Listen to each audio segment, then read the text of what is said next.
Bismillahirrahmanirrahim. Assalamualaikum warahmatullahi wabarakatuh. Innal hamdalillah nahmaduh wa nasta'inuhu wa nastaghfiruh wa na'udzu billahi min shururi anfusina wa min sayyiati a'malina. Man yahdihillahu fala mudilla lahu wa man yudlil fala hadiya lahu. أشهد أن لا إله إلا الله وحده لا شريك له وأشهد أن محمدا عبده ورسوله صلى الله عليه وسلم. أما بعد، فإن أصدق الحديث كلام الله وخير الهدي هدي محمد صلى الله عليه وسلم وشر الأمور محدثاتها فإن كل محدثة بدعة وكل بدعة ضلالة. أعاذنا الله وإياكم من النار وما يقرب إليها من قول أو عمل أو اعتقاد. إخواني وأخواتي rahimani wa rahimakumullah. Kembali kita lanjutkan kajian kita dari wasiat Al-Imam Ibnul Qayyim rahimahullah pada risalahnya Risalah At-Tabukiyah, sebuah risalah yang ditulis oleh penulis rahimahullah untuk menjelaskan hakikat dari hijrahnya seseorang menuju kepada Allah dan hijrahnya seseorang menuju kepada Rasulullah sallallahu alaihi wasallam, serta apa hakikatnya dan apa kandungannya dan apa-apa yang berkaitan dengannya, yang hendaknya seorang hamba benar-benar menjadikan hal ini sebagai sesuatu yang penting untuk kita benar-benar kaji dan ilmui. Maka insyaAllah tabaraka wa ta'ala kita lanjutkan apa-apa yang penulis rahimahullahu rahmatan wasi'ah jelaskan pada risalah ini. Nah, man yaqra'? Bismillahirrahmanirrahim. Alhamdulillah wassalatu wassalamu ala Rasulillah wa ala alihi wa sahbihi wa man tabi'ahum bi ihsanin ila yaumiddin.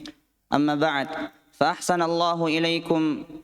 Qala al-musannif rahimahullah wa thaniha ta'kiduhu bi nafsil qasami wa thalithuha ta'kiduhu bil muqsam bih. وهو إقسامه بنفسه لا بشيء من مخلوقاته وهو سبحانه وتعالى يقسم بنفسه تارة وبمخلوقاته تارة. ورابعها تأكيده بانتفاء الحرج ووجود التسليم. وخامسها تأكيد الفعل بالمصدر. Hasbuk. Penulis rahimahullahu tabaraka wa ta'ala masih berada pada pembahasan dan penjelasan yang berkaitan dengan dalil yang pertama. Dalil yang pertama, yakni dalil-dalil yang penulis rahimahullahu rahmatan wasi'ah sebutkan dan urutkan satu persatu untuk menjelaskan akan wajibnya seseorang, siapapun dirinya dan apapun kedudukannya, untuk tunduk dan patuh kepada kebenaran. Akan wajibnya bagi seseorang, apapun kedudukannya dan siapapun dirinya, untuk patuh dan tunduk dan merendahkan diri kepada kebenaran yang datang dari Al-Quran dan datang dari sunnah Nabi sallallahu alaihi wasallam. Yang di mana penulis rahimahullah menukilkan firman Allah Azza wa Jal. Allah Subhanahu wa ta'ala berfirman, "Fala wa rabbika la yu'minuna hatta yuhakkimuka fima shajara bainahum." Demi Allah dan demi jiwaku dan demi diriku, kata Allah. Allah berfirman dan Allah bersumpah atas dirinya bahwasanya mereka tidak akan pernah beriman sampai mereka menjadikanmu, wahai Muhammad, sebagai hakim pada permasalahan-permasalahan yang mereka perselisihkan di antara mereka.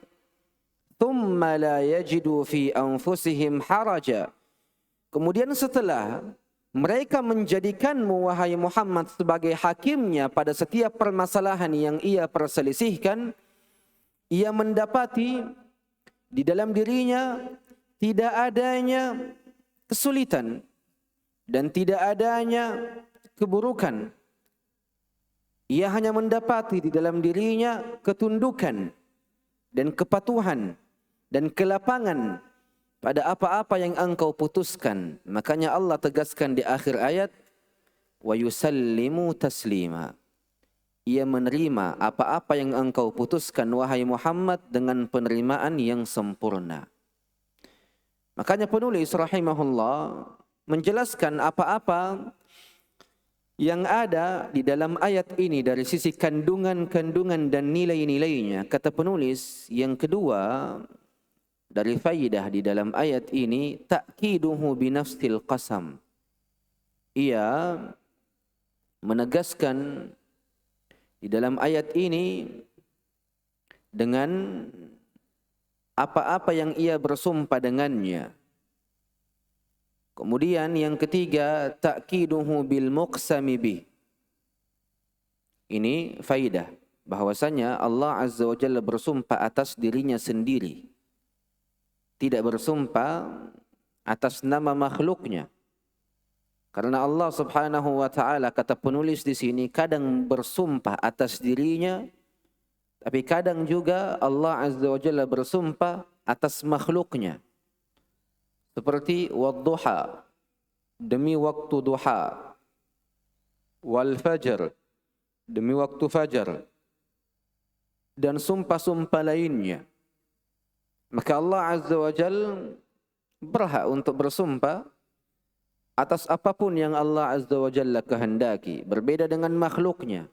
Seorang makhluk, seorang hamba tidak boleh bersumpah kecuali atas nama Allah. Bersumpahnya dirimu kepada sesuatu yang tidak berkaitan dengan Allah membuat dirimu terjatuh ke dalam syirik. Makanya kata Nabi sallallahu alaihi wasallam di dalam sebuah hadis, barang siapa man halafa bighairi Allahi faqad asyrak. Siapa yang bersumpah atas selain dari nama-nama Allah, maka sungguh dirinya telah melakukan kesyirikan. Berbeda dengan Allah.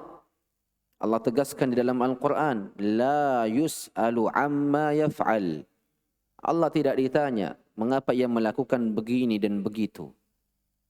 Allah memiliki kehendak sepenuhnya atas apa-apa yang Allah Azza wa Jalla inginkan. Dan ini bagian dari adab yang mesti untuk kita pelajari, dari adab-adab yang berkaitan dengan Allah Subhanahu wa taala. Kemudian faedah yang kedua dari ayat ini, Allah Azza wa Jalla menegaskan akan tidak bolehnya ada ketidakenakan di dalam menerima sunnah. Dan wajibnya bagi seseorang untuk benar-benar menerima sunnah, menerima kebenaran dari Nabi sallallahu alaihi wasallam dengan penerimaan yang sempurna. Seperti yang kita telah jelaskan di pertemuan-pertemuan sebelumnya. Adanya orang-orang yang berada di jalan yang tidak sesuai dengan jalan yang benar ketika membaca firman Allah, Allahu 'alal arsy istawa. Ia mengatakan, jikalau seandainya diriku mampu untuk menghapus ayat ini, maka aku akan menghapusnya. Maka ini tanda dari tanda-tanda yang ada di dalam hatinya akan ketidakridhaan dan akan ketidaktenangan dari sisi kebenaran yang datangnya dari Allah Subhanahu wa taala dan datangnya dari Rasulullah sallallahu alaihi wasallam. Maka wajib untuk benar-benar menghilangkan ketidakridhaan itu, menghilangkan ketidaknyamanan itu, untuk benar-benar tunduk dan patuh kepada sunnah Nabi sallallahu alaihi wasallam. Kemudian menghadirkan penerimaan secara sempurna akan sunnah Nabi sallallahu alaihi wasallam. Yang kelima, ta'kidul fi'li bil masdar. Allah Azza wa Jalla menegaskan di dalam ayat ini dan mentakkid di dalam ayat ini dengan masdar yang berasal dari fi'ilnya. Allah Subhanahu wa taala berfirman, wa yusallimu taslima. Wa yusallimu taslima. Apa i'rab dari tasliman ya Muhammad? Maf'ulun mutlaq. wa yusallimu taslima. Tasliman ini maf'ul mutlak. Kenapa dikatakan sebagai maf'ul mutlak?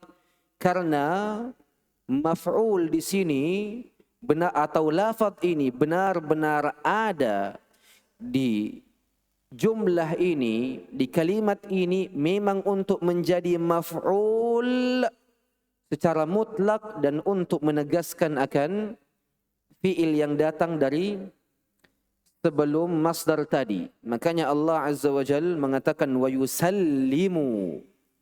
Kemudian ia tegaskan dengan maf'ul setelahnya, tasliman. Sebagai isyarat dari Allah agar hendaknya setiap diri benar-benar patuh dan benar-benar tunduk pada sunnah Nabi sallallahu alaihi wasallam, walaupun sunnah itu membuatnya tersakiti, walaupun sunnah itu membuatnya kekurangan, membuatnya kesulitan dari sisi dirinya sendiri. Karena demi Allah, orang-orang yang mengamalkan sunnah sejatinya adalah orang-orang yang mengambil kemudahan-kemudahan yang Allah Azza wa Jalla telah letakkan pada umat ini. Dan tidak ada sunnah dari sunnah-sunnah Nabi sallallahu alaihi wasallam yang memberatkan. Tidak ada sunnah dari sunnah-sunnah Nabi sallallahu alaihi wasallam yang memberatkan diri-diri seseorang. Beratnya melakukan sunnah bukan dari sisi beratnya sunnah itu sendiri, tapi beratnya sunnah dirasakan karena dirilah yang enggan untuk menerimanya. Dirilah yang tidak terbiasa untuk mengamalkannya. Bukan karena sunnahnya yang berat.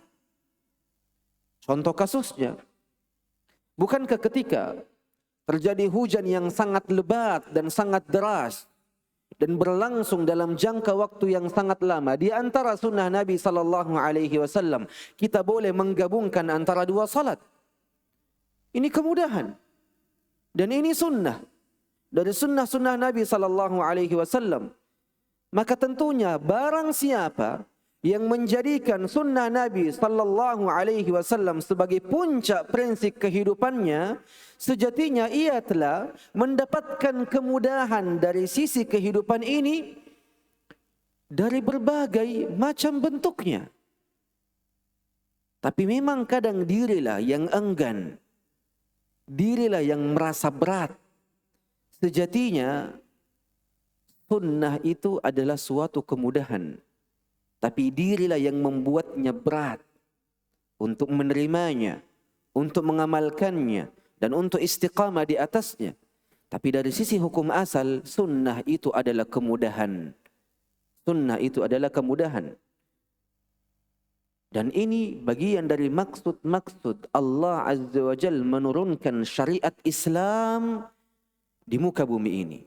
Makanya kata para ulama, kaidah dari kaidah maqasid syariah, maksud syariah adalah apa? Al-Islam jaa li raf'il masyaqqah. Islam ini datang untuk mengangkat segala bentuk kesulitan. Ini maksud dari tujuan ini diletakkan oleh Allah Subhanahu wa taala. Maka ini bagian dari hal yang penting untuk kita benar-benar perhatikan. Al-Islam ja'a li raf'il masyaqqa. Islam datang untuk mengangkat kesulitan. Ini hukum asal Islam diletakkan di sini. Maka harus kita benar-benar berhukum dengannya dan berhukum dengan kandungan-kandungannya agar kemudahan itu kita rasakan. Tapi memang sebagian orang berdalil dengan dalil tadi, berdalil dengan kaidah tadi. Islam ini datang untuk mengangkat kesulitan. Jangan pakai hijab. Dengan dalil ini ia jadikan sebagai hal-hal yang membolehkan bagi manusia memilih apa yang ia inginkan. Dan ini kekeliruan. Dan ini bentuk ketidakpahamnya dirinya akan kaidah yang tadi kita sebutkan. Maksud dari kaidah tadi, Islam ini datang untuk mengangkat kesulitan. ialah Islam yang sesuai dengan sunnah. Dalilnya ada. Bukan kaidah yang diletakkan untuk melegalkan kebebasan-kebebasan pendapat-pendapat diri dan hawa nafsu. Ini namanya menyanyiakan Islam itu sendiri. Karena Islam sejatinya diletakkan oleh Allah untuk memudahkan dan untuk menjaga dan untuk mengayomi wajibnya seorang wanita untuk mengenakan hijab sebagai bentuk penjagaan atas dirinya. Yang Islam tujukan maksud itu. Maka jangan dialihkan tujuan Islam dengan berdalil Islam ini agama yang mudah. Kalau engkau tak mampu untuk berhijab, maka tidak usah, agama ini mudah, jangan dipersulit. Bukan begitu cara konsep beragama seseorang. Bukan itu cara konsep beragama seseorang. Dan ini bentuk kebatilan dan kesesatan yang ada pada dirinya. Semoga Allah subhanahu wa ta'ala mengembalikan orang-orang yang tersesat ke dalam jalan yang benar dan memberikan hidayah kepada seluruh kaum muslimin untuk senantiasa mengamalkan perintah-perintah Allah dan perintah-perintah Rasulullah sallallahu alaihi wasallam. Nah. ثم قال رحمه الله: وما هذا التأكيد والاعتناء إلا لشدة الحاجة إلى هذا الأمر العظيم وأنه مما يعتنى به ويقرر في نفوس العباد بما هو من أبلغ أنواع التقرير. Nah, maka penulis rahimahullah tabaraka wa ta'ala menyebutkan dalil yang pertama ini. Dan mengapa penulis meletakkan dalil ini sebagai dalil yang pertama? Karena banyaknya penegasan di dalamnya. Fala, maka tidak, dan sekali-sekali tidak. Wa rabbik, demi Allah dan demi atas nama Tuhanmu, la yu'minun, mereka benar-benar tidak akan beriman. Di sini sudah ada berapa penegasan? Sudah ada banyak. Kemudian di akhir ia tutup lagi dengan penegasan wa yusallimu taslima. Maka penulis meletakkan dalil ini pada dalil yang pertama karena kebutuhan yang sangat besar akan penegasan-penegasan yang Allah Azza wa Jalla tegaskan di dalam ayat ini. Untuk benar-benar tunduk, patuh, merendahkan diri dan tidak menyombongkan diri untuk menerima kebenaran. Karena kata Nabi sallallahu alaihi wasallam, al-kibru batarul haq wa ghamtun nas. Kesombongan itu adalah penolakan terhadap kebenaran, menolak kebenaran dan merendahkan orang lain. Inilah kesombongan itu. Kesombongan, dari kesombongan puncaknya adalah menolak kebenaran dan tidak tunduk padanya dan tidak merendahkan dirinya di hadapan kebenaran itu. Nah, تفضل. ثم قال رحمه الله: وقال تعالى: النبي أولى بالمؤمنين من أنفسهم. وهذا دليل على أن من لم يكن الرسول أولى به من نفسه فليس من المؤمنين. وهذه الأولوية تتضمن أمورا، منها أن يكون أحب إلى العبد من نفسه، لأن الأولوية أصلها الحب، ونفس العبد أحب إليه من غيره. ومع هذا فيجب أن يكون الرسول أولى به منها وأحب إليه منها، فبذلك يحصل له اسم الإيمان. Hasbuk. Sekarang penulis berpindah kepada dalil yang kedua. Setelah menjelaskan dalil yang pertama, beliau sebutkan dalil akan wajibnya seseorang untuk tunduk dan patuh dan merendahkan dirinya kepada apa-apa yang Rasulullah sallallahu alaihi wasallam datang dengannya. Makanya penulis mengatakan Allah Subhanahu wa taala berfirman di dalam Al-Quran, An-Nabiyyu awla bil mu'minina min anfusihim Nabi itu hendaknya lebih diutamakan dan lebih dikedepankan dan lebih diprioritaskan bagi orang-orang mukmin, bagi orang-orang yang beriman dari diri-diri mereka sendiri. Dalil yang sangat jelas bahwasanya jangan sampai egomu engkau kedepankan daripada sunnah Nabi sallallahu alaihi wasallam. Dalil yang sangat jelas yang menjelaskan akan haramnya seseorang mengedepankan pendapatnya dan akalnya daripada sunnah Nabi sallallahu alaihi wasallam yang telah jelas dan telah sahih. Dalilnya jelas, Nabi itu aula bil mu'minin min anfusihim, lebih berhak diprioritaskan, lebih berhak diutamakan, dikedepankan daripada diri-diri kita. Jikalau memang engkau adalah orang-orang yang beriman. Berbeda jikalau ceritanya engkau bukanlah orang yang beriman. Pastilah engkau akan kedepankan egomu, kedepankan hawa nafsumu, kedepankan pikiranmu. Tapi jikalau engkau benar-benar orang-orang yang beriman, maka egomu, perasaanmu, akalmu dan pendapatmu engkau akan tundukkan dan engkau lebih mengedepankan sunnah Nabi sallallahu alaihi wasallam dan diri-diri Nabi sallallahu alaihi wasallam.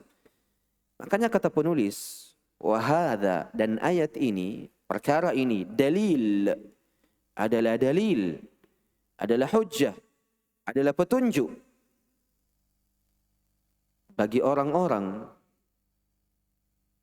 yang tidak menjadikan Rasulullah sallallahu alaihi wasallam sebagai prioritasnya, sebagai seseorang yang pantas untuk dikedepankan. Dalil ini menunjukkan orang-orang yang tidak memprioritaskan Rasulullah, tidak mengedepankan sunnah Nabi, tidak mengutamakan sunnah Nabi, falaisa minal mu'minin, maka dirinya bukanlah orang yang beriman. Allahu Akbar. Ucapan ini berat, tapi mesti diucapkan. Ucapan ini kandungannya benar-benar berat. Orang-orang yang tidak mengedepankan Nabi SAW dan orang-orang yang tidak memprioritaskan sunnah Nabi SAW dan orang-orang yang enggan untuk mengutamakan sunnah Nabi SAW, maka dirinya bukanlah orang yang beriman kepada Nabi SAW. Ucapan yang berat tapi mesti untuk kita ucapkan. Dan inilah kebenaran. Qulil haqq walau kana murra. Ucapkan kebenaran walaupun terasa pahit. Ucapkan kebenaran walaupun tersakiti. Ucapkan kebenaran walaupun berat. Al-haqqu ahaqqu ayyuttaba'. Kebenaran lebih pantas dan lebih layak untuk kita ikuti daripada ego, perasaan, akal, ataupun pendapat-pendapat pribadi. Maka ini adalah hakikat dari kebenaran itu sendiri yang dijelaskan oleh Al-Imam Ibnul Qayyim rahimahullahu rahmatan wasi'ah. Makanya penulis mengatakan di setelahnya, dan pengutamaan diri Nabi sallallahu alaihi wasallam dan sunnahnya, dan mengedepankan diri Nabi sallallahu alaihi wasallam dan sunnahnya, itu mengandung beberapa perkara. Seseorang tidak akan benar-benar mengedepankan Nabi dan sunnahnya, mengutamakan Nabi dan sunnahnya, kecuali perkara-perkara ini ada pada dirinya. Yang pertama kata penulis rahimahullah, an yakuna ahabba ilal abdi min nafsi. Hendaknya diri Nabi sallallahu alaihi wasallam, kebenaran yang dibawa oleh Rasulullah sallallahu alaihi wasallam dan sunnah yang senantiasa diajarkan oleh Rasulullah sallallahu alaihi wasallam lebih kita cintai daripada diri-diri kita. Ini perkara yang pertama, yang dimana seorang hamba tidak akan pernah benar-benar mengedepankan Nabi dan sunnahnya, beriman kepada Rasulullah dengan keimanan sempurna, kecuali perkara-perkara ini ada. Yang pertama, diri Nabi, sunnah Nabi sallallahu alaihi wasallam mestilah lebih kita cintai daripada diri-diri kita sendiri. Makanya kata penulis, li'annal awlawiyyata asluhal hub. Karena seseorang ketika hendak mengedepankan sesuatu, karena ketika seseorang hendak mengutamakan sesuatu, itu didorong karena apa? Kecintaannya. Sekarang, ada dua perkara di depan antum. Mau jalan-jalan ke pantai, atau mau jalan-jalan ke gunung. Engkau tak akan mungkin mengutamakan salah satu di antara keduanya, kecuali karena adanya kecondongan dari sisi kecintaan di antara salah satunya. Engkau pasti akan memilih pantai contohnya. Mengapa? Saya suka laut. Maka pendorong utama untuk mengutamakan sesuatu itu apa? Kecintaan. Maka ketika engkau lebih mengutamakan hawa nafsumu, pendapatmu, akalmu daripada sunnah Nabi SAW, sejatinya engkau lebih mencintai dirimu, mencintai akalmu, mencintai pendapatmu daripada Nabi SAW. Maka tanggung jawabnya besar. Seseorang tidak bisa bermudah-mudahan di dalam permasalahan ini. Karena ketika engkau lebih mencintai dirimu daripada baginda Nabi SAW, apakah pantas dirimu dikatakan sebagai orang-orang yang beriman secara sempurna kepada baginda Nabi SAW? Tidak mungkin. Maka ini hal yang benar-benar mesti untuk diperhatikan. Makanya kata penulis rahimahullah, wa nafsul abdi ahabbu ilaihi min ghairi. Dan kadang diri seseorang itu lebih ia cintai daripada orang lain.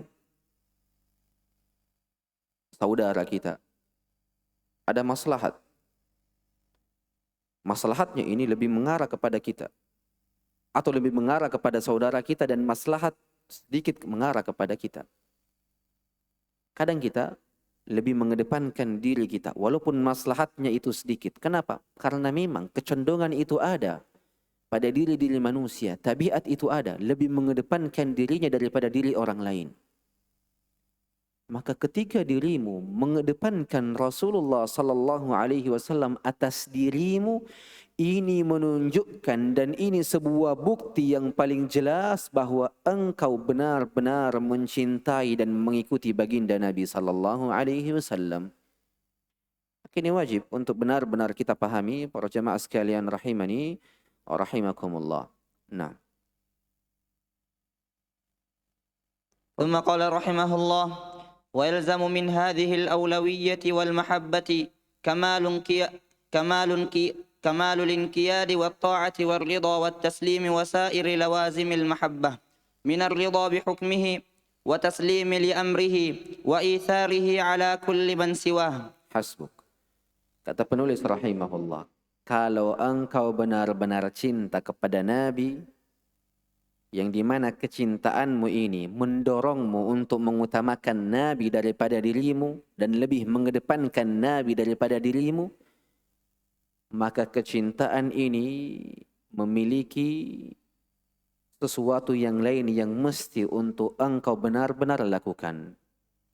Salah satu di antaranya adalah kesempurnaan ketaatanmu kepada Nabi SAW dan keridhaanmu secara sempurna kepada keputusan-keputusan dan hukum-hukum Nabi SAW, dan penerimaanmu secara sempurna pada hukum-hukum yang telah diletakkan oleh Nabi SAW.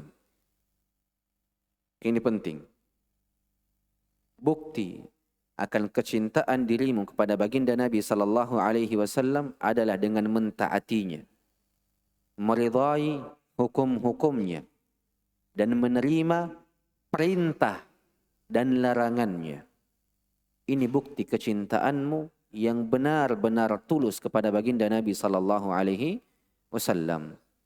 Makanya Allah Azza wa Jalla tegaskan di dalam Al-Quran, Qul in kuntum tuhibbunallah fattabi'uni.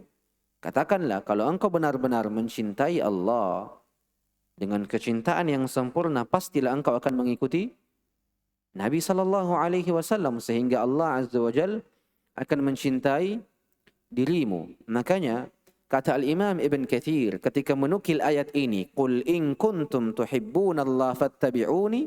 Al-Imam Ibn Katsir mengatakan, hadhil ayah, ayat ini hakimatun, menjadi hakim.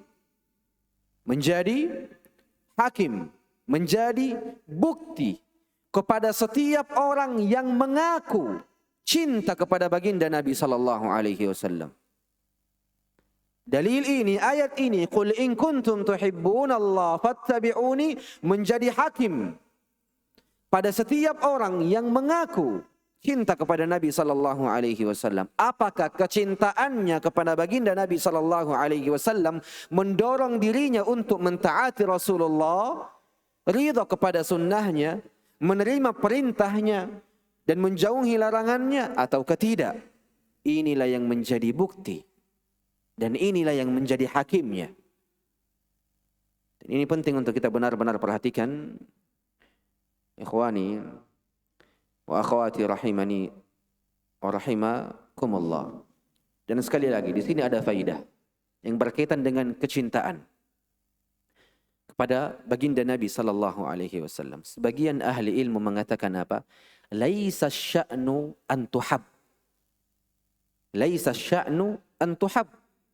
Walakinna sya'na afwan. Laisa sya'nu an tuhib. Laisa sya'nu an tuhib. Walakinna sya'na an tuhab. Bukanlah tolak ukurnya itu bagaimana engkau mencintai, tapi tolak ukurnya adalah bagaimana engkau dicintai. Setiap orang mampu untuk mengatakan diriku cinta kepada Rasulullah. Tapi apakah kecintaannya ini dicintai oleh Rasulullah, diridai oleh Rasulullah, diakui oleh Rasulullah? Maka bukanlah tolak ukurnya bagaimana engkau mengatakan aku cinta kepada Nabi sallallahu alaihi wasallam, tapi tolak ukurnya adalah bagaimana kecintaanmu itu membawa dirimu agar dirimu dicintai oleh Allah azza wa jalla dan Rasulullah sallallahu alaihi wasallam. Maka tolak ukurnya bukan tentang ucapan, bukan tentang ibarat, bukan tentang kata-kata yang indah yang kita ucapkan. Tapi tolak ukurnya bagaimana kata-kata indah yang tadi kita ucapkan membawa kita kepada kecintaan Allah dan kecintaan baginda Nabi sallallahu alaihi wasallam, sehingga diri kita digolongkan bagian dari orang-orang yang dicintai oleh Allah azza wa jalla dan Rasulullah sallallahu alaihi wasallam. Maka perlu kejujuran di dalam mengucapkan cintanya dirimu kepada Allah dan Rasulnya, dan perlu ketulusan dan keikhlasan di dalamnya. Bukan hanya sekedar mengucapkan dan khalas, selesai, tidak. Tapi butuh pembuktian dengan benar-benar mengamalkan apa-apa yang Allah Azza wa Jalla perintahkan dan apa-apa yang Rasulullah sallallahu alaihi wasallam isyaratkan. Naam. ثم قال رحمه الله: ومنها ألا يكون للعبد حكم على نفسه أصلا، بل الحكم على نفسه للرسول يحكم عليها أعظم من حكم السيد على عبده ووالد على ولده، فليس له في نفسه تصرف قط إلا ما تصرف فيه الرسول الذي هو أولى به منها. Nah, kemudian dari bentuk-bentuk mengutamakan Nabi sallallahu alaihi wasallam dan mengedepankan Nabi sallallahu alaihi wasallam ialah engkau tidak memiliki kendali atas dirimu. Engkau tidak memiliki kendali dan hukum atas dirimu sendiri secara asal. Tapi hukum atas dirimu dan kendali atas dirimu adalah apa-apa yang datang dari Rasulullah sallallahu alaihi wasallam. Dan inilah makna yang selalu kita sampaikan. Apa itu? Kita ini seorang hamba. Kita ini seorang hamba. Orang-orang yang mengetahui dan mengilmui apa kandungan dari hamba, maka ia akan benar-benar mengenal jati dirinya. Seorang hamba tak memiliki kendali atas dirinya. Kendalinya dipegang oleh Allah Azza wa Jalla dan utusan Allah Azza wa Jalla. Apalagi hukum. Seseorang tak memiliki dan tak pantas berhukum pada dirinya dengan hukum yang ia letakkan sendiri. Kenapa? Engkau adalah seorang hamba. Sebagaimana budak tak pantas dan tak mampu untuk memiliki prinsip sendiri, memiliki hukum sendiri yang berasal dari dirinya. Hukum dari seorang budak adalah apa-apa yang tuannya tetapkan pada dirinya. Itu hukumnya. Begitupun dengan kita para jamaah sekalian, orang-orang yang mengenal jati dirinya, bahwasanya dirinya adalah seorang hamba, maka ia akan arahkan seluruh kendali pada hidupnya, seluruh hukum atas hidupnya kepada Allah Azza wa Jal dan kepada Rasulullah sallallahu alaihi wasallam, sehingga dirinya benar-benar mengenal jati dirinya. Tak ada lagi yang namanya ego. Tak ada lagi yang namanya pemikiran sendiri, pendapat sendiri. Yang ada adalah apa pendapat Allah, apa perintah Rasulullah. Dan ini bagi orang-orang yang telah mengenal jati dirinya. Orang-orang yang senantiasa berhukum dengan hukum Rasulullah sallallahu alaihi wasallam atas dirinya dan tidak berhukum dengan hukum dirinya sendiri atas dirinya. Makanya kata penulis, hendaknya hukum yang telah diputuskan oleh Rasulullah sallallahu alaihi wasallam untuk umatnya mestinya lebih layak dan lebih berhak dan lebih agung untuk diikuti daripada hukumnya seorang tuan atas budaknya, ataupun hukumnya ataupun perintahnya seorang orang tua kepada anaknya. Makanya penulis tegaskan, seseorang itu tak memiliki kendali secara hukum asal pada dirinya, dan tak perlu dan tak layak ia berhukum dan memberikan perintah pada dirinya pada pandangannya sendiri, sedang ada pandangan Allah dan pandangan Rasulullah di dalam permasalahan itu. Tak layak bagi seorang hamba melakukan hal demikian. Nah.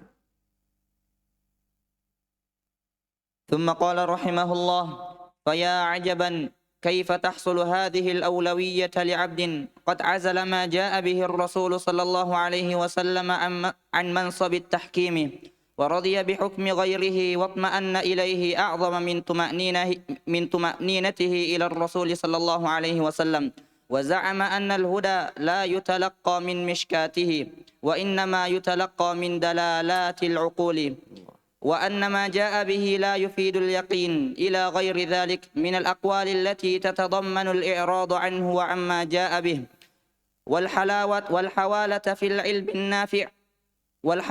في العلم النافع على غيره، وذلك هو الضلال المبين. Allahu Akbar. Ucapan yang indah, berat, tapi mesti untuk diucapkan. Penulis rahimahullah mengatakan, hendaknya hukum Nabi, perintah Nabi itu lebih dikedepankan daripada perintah dari pendapat-pendapat pribadi kita. Apa dalilnya? Allah Azza wa Jalla berfirman, وَمَا كَانَ لِمُؤْمِنٍ وَلَا مُؤْمِنَةٍ إِذَا قَضَى اللَّهُ وَرَسُولُهُ أَمْرًا أَنْ يَكُونَ لَهُمُ الْخِيَرَةُ مِنْ أَمْرِهِمْ. Tidak layak bagi seorang yang beriman, baik dari kalangan laki-laki maupun perempuan, tidak layak dan tidak pantas ketika Allah Azza wa Jal dan ketika Rasulullah sallallahu alaihi wasallam telah menetapkan suatu perkara, telah menetapkan suatu hukum, engkau malah memilih hukum-hukum yang lain, atau engkau malah mengatakan ada pilihan yang lain daripada hukum Allah dan hukum Rasulullah sallallahu alaihi wasallam, sedangkan engkau mengira dan engkau mengaku engkau bagian dari orang-orang yang beriman. Tidak layak bagi orang-orang beriman untuk memiliki pilihan dari hukum Allah dan hukum Rasulullah sallallahu alaihi wasallam. Makanya Allah tutup ayat ini di surat Al-Ahzab dengan ucapan wa may ya'sillaha wa rasulah faqad dhalla dhalalan mubina. Dan siapa yang bermaksiat kepada Allah dan bermaksiat kepada Rasulullah, mengkhianati Allah dan mengkhianati Rasulullah, ia kedepankan akalnya, kedepankan hawa nafsunya daripada perintah Allah dan perintah Nabi sallallahu alaihi wasallam, kata Allah, sungguh dirinya telah tersesat dengan kesesatan yang nyata. Dan penulis mengatakan di paragraf setelahnya, faya ajaban, sungguh ajaib, sungguh mengherankan. Bagaimana mungkin seseorang mendapatkan kecintaan dari Nabi sallallahu alaihi wasallam, mendapatkan keutamaan dari Nabi sallallahu alaihi wasallam, mendapatkan pahala dari mengedepankan ucapan-ucapan Rasulullah daripada ucapan pribadi, dan mengedepankan sunnah-sunnah Rasulullah daripada hukum-hukum pribadi. Bagaimana mungkin engkau berada di atas kedudukan ini, sedangkan engkau adalah orang-orang yang menjauhkan dirimu pada apa-apa yang Rasulullah sallallahu alaihi wasallam datang dengannya. Bagaimana mungkin engkau dikatakan sebagai orang-orang yang benar-benar cinta kepada Rasulullah, sedangkan engkau jauh dari hukum-hukum yang telah diletakkan oleh Rasulullah. Engkau jauh dari keridhaan pada putusan-putusan yang telah diputuskan oleh Rasulullah sallallahu alaihi wasallam. Engkau jauh dari ketenangan diri, dari ketenangan-ketenangan yang didapatkan oleh orang-orang yang ridha akan hukum-hukum Nabi sallallahu alaihi wasallam.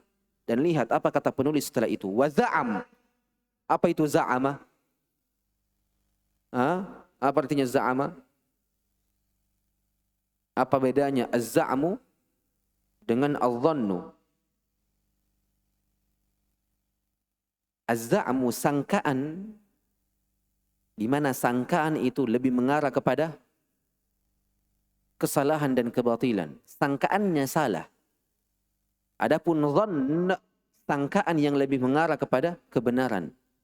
Makanya kata penulis wa za'ama, orang ini menyangka padahal sangkaannya ini keliru dan salah. Wa za'ama, orang ini menyangka annal huda la yutalaqqa min mishkati. Mereka menyangka dan orang ini menyangka bahwasanya petunjuk itu, kebenaran itu tidak diambil dari sunnah-sunnah Nabi sallallahu alaihi wasallam. Akan tetapi kebenaran itu diambil dari apa-apa yang akal mengarah kepadanya. Kebenaran itu diambil dari hal-hal yang mencocoki akal. Bahkan lihat kata penulis rahimahullah, wa anna ma jaa bihi la yufidul yaqin, dan apa-apa yang Rasulullah sallallahu alaihi wasallam datang dengannya itu tidak melazimkan pada diri kita bahwasanya kita harus yakin kepadanya. Dan ini bantahan bagi orang-orang Asy'ariyah dan Maturidiyah, kelompok yang mengingkari pendalilan dengan hadis-hadis ahad, yang mengatakan bahwasanya hadis-hadis ahad ini bukanlah hadis-hadis yang melazimkan akan mestinya diri kita yakin kepadanya, karena ada kemungkinan-kemungkinan itu tidaklah benar, ini keliru. Ketika datang sebuah hadis, mau hukumnya mutawatir ataupun ahad, pada perkara-perkara yang gaib mesti menundukkan diri dan merendahkan diri pada ucapan Rasulullah sallallahu alaihi wasallam. Makanya orang-orang Asy'ariyah dan orang-orang Maturidiyah dan selainnya itu banyak mengingkari hal-hal yang gaib yang terjadi di hari kiamat. Ia tidak yakin bahwasanya akan ada timbangan yang Allah Azza wa Jalla letakkan di hari kiamat kala, di mana timbangan ini memiliki dua sisi dan timbangan ini mampu untuk berbicara. Kenapa? Karena orang-orang Asy'ariyah menganggap ini tidak masuk akal. sehingga tidak layak untuk diyakini dan dipercayai. Dan beginilah ahli bid'ah dan orang-orang yang berjalan di atas jalan kesesatan. Senantiasa menolak kebenaran dengan akalnya. Ia hanya mengambil kebenaran itu pada hal-hal yang mencocoki akalnya. Dan tidak semua hal mesti selaras dengan akal dan mesti untuk dipahami dengan akal sehat kita. Akal ini terbatas. Banyak hal-hal yang tak mampu untuk kita ketahui. Dan dunia ini perkaranya besar dan luas. Kita ingin memahami hakikat dari dunia ini dan hakikat dari kehidupan ini dengan akal yang dangkal, mana mungkin bisa. Makanya ada hal-hal yang benar-benar perlu untuk kita hanya cukup beriman saja. Mendorong diri kita untuk tunduk dan patuh serta mengimani apa-apa yang datang dari Rasulullah sallallahu alaihi wasallam. Cukup itu saja. Jangan melewati batas. Semoga Allah Azza wa Jalla menjaga diri-diri kita darinya. Bahkan penulis katakan, dan selainnya.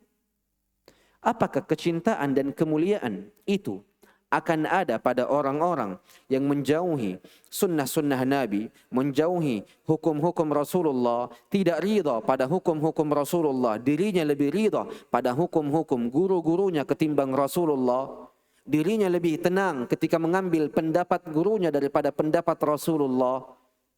Dan orang-orang ini meyakini bahwasanya petunjuk itu tidak diambil dari Nabi sallallahu alaihi wasallam dan tidak diambil dari ucapan-ucapan Nabi sallallahu alaihi wasallam, tapi petunjuk itu diambil dari akal.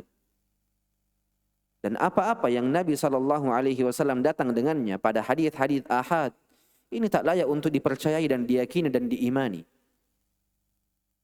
Penolakan terhadap sunnah Nabi sallallahu alaihi wasallam adalah kesesatan yang nyata. Dan tidak tunduknya dirimu kepada apa-apa yang datang Nabi sallallahu alaihi wasallam dengannya adalah bentuk kesombongan.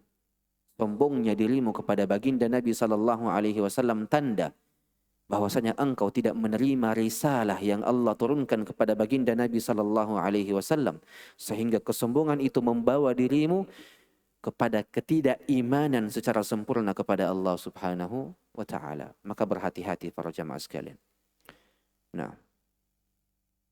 ثم قال رحمه الله: ولا سبيل إلى ثبوت هذه الأولوية إلا بعزل كل ما سواه وتوليته في كل شيء وعرض ما قاله كل أحد سواه على ما جاء به، فإن شهد له بالصحة قبله وإن شهد له بالبطلان رده، وإن لم تتبين شهادته له بصحة ولا بطلان جعله بمنزلة أحاديث أهل الكتاب ووقفه حتى يتبين أي الأمرين أولى به. فمن سلك هذه الطريقة استقام له سفر الهجرة واستقام له علمه وعمله وأقبلت وجوه الحق إليه من كل جهة. Penulis memberikan jalan keluarnya. Orang-orang yang ingin istiqamah jalannya kepada jalannya Nabi sallallahu alaihi wasallam, orang-orang yang ingin istiqamah ilmunya, orang-orang yang ingin istiqamah amalannya, orang-orang menginginkan kebenaran ada pada dirinya, mesti melakukan hal-hal ini. Apa itu?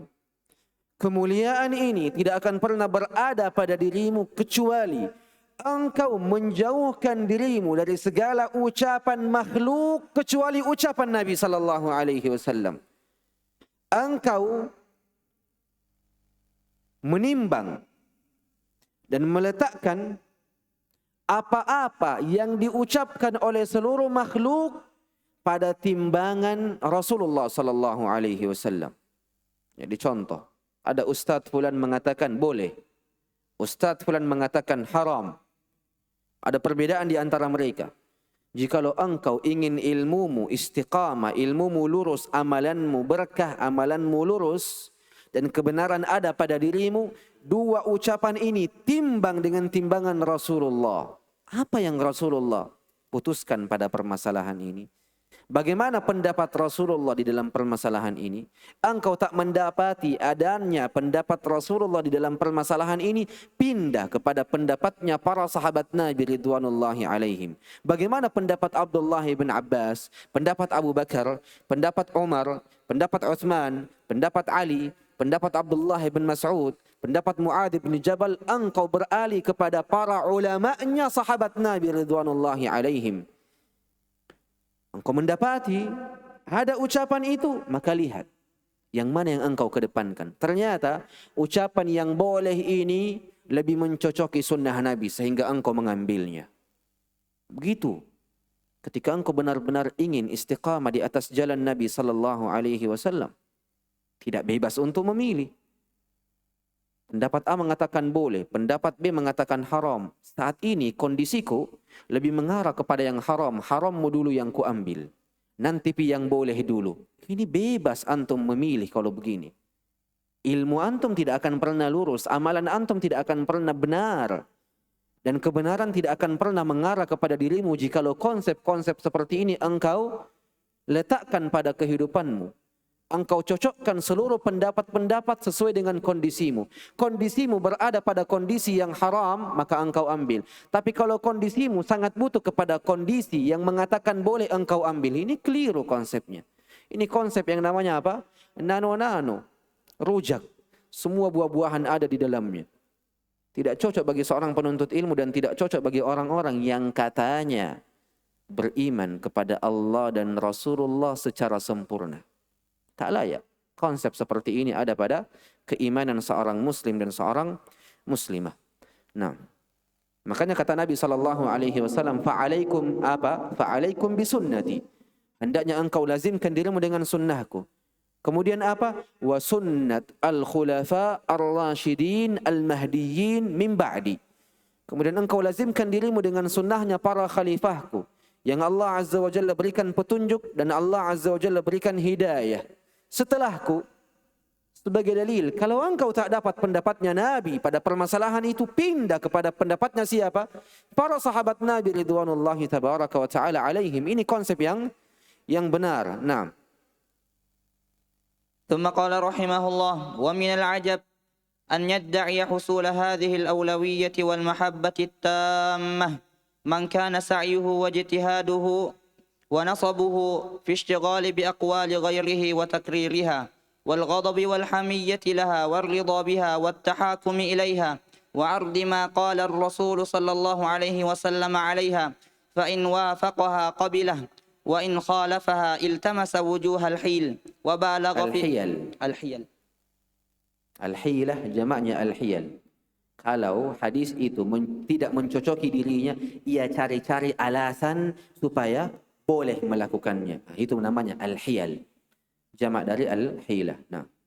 وإن خالفها التمس وجوه الحيل وبالغ في رده ليا وإعراضا كما قال تعالى: وإن تلووا أو تعرضوا فإن الله كان بما تعملون خبيرا. Nah, penulis rahimahullah rahmatan wasi'ah mengatakan, dan hal yang paling aneh lagi dan paling ajaib lagi, adanya orang-orang yang mengaku mendapatkan keutamaan dari Nabi, mengaku mencintai Rasulullah dengan kecintaan sempurna, mengaku mengikuti konsep Rasulullah secara sempurna, sedang amalan kesehariannya adalah menyibukkan dirinya dengan ucapan-ucapan selain dari ucapan Nabi. Ini lebih aneh. Katanya beriman, katanya cinta, katanya jujur, katanya mendapatkan kemuliaan dari Nabi. Katanya ia telah mendapatkan kedudukan-kedudukan yang tak akan dimiliki oleh orang lain yang langsung Rasulullah berikan kepada dirinya. Tapi dari sisi amalan kesehariannya, ia menyibukkan dirinya dengan perkataan gurunya, perkataan syekhnya daripada perkataan Nabi sallallahu alaihi wasallam. Bahkan ia akan marah ketika engkau menyelisihi ucapan gurunya. Ia akan marah dan ia akan murka ketika engkau tidak mengikuti ucapan gurunya. Dan ia benar-benar hanya akan berhukum dengan hukum gurunya dan bukan hukum Rasulullah sallallahu alaihi wasallam. Dan menjauhkan dirinya dari apa-apa yang Rasulullah sallallahu alaihi wasallam sabdakan. Makanya ketika datang sabda Nabi sallallahu alaihi wasallam, hadis Nabi, hadis ini ia letakkan pada timbangannya. Timbangan dirinya sendiri, bukan timbangan Nabi, tapi timbangan dirinya sendiri. Apa timbangan dirinya itu? Kalau cocoki hadis ini kepada diriku, hawa nafsuku, saya akan beramal dengannya. Kalau hadis ini tidak mencocoki diriku, tidak mencocoki kebiasaanku, dan tidak mencocoki amalan keseharianku, maka saya akan mencari-cari alasan dan mencari-cari sebab-sebab dari ucapan-ucapan para ulama untuk membolehkan kebiasaan-kebiasaan yang senantiasa saya lakukan. Dan inilah yang terjadi. Kita katakan tidak boleh begini. Nabi SAW tidak mencontohkannya. Dan Nabi SAW melarangnya. Apa yang dia katakan? Tapi guruku mengatakan boleh. Dan siapa engkau? Dan engkau tidaklah lebih pintar daripada guruku. Kan begitu. Sama halnya. Permasalahan ini hukumnya begini. Jelas. Sunnahnya seperti ini. Ditanya, kenapa kita melakukan hal begini? Apa yang kita lakukan ini menyelisihi sunnah Nabi SAW. Ia katakan apa? Tapi Imam Syafi'i mengatakan boleh. Al-Imam Ahmad mengatakan boleh. Atau Al-Imam Malik membolehkan. Atau Al-Imam Abu Hanifah membolehkan. Dan siapa engkau? Engkau tidaklah lebih pintar daripada Imam Asy-Syafi'i. Engkau tidaklah lebih pintar daripada imam-imam 4 imam mazhab. Ini dalilnya. Sedangkan ia lupa. Atau pura-pura lupa.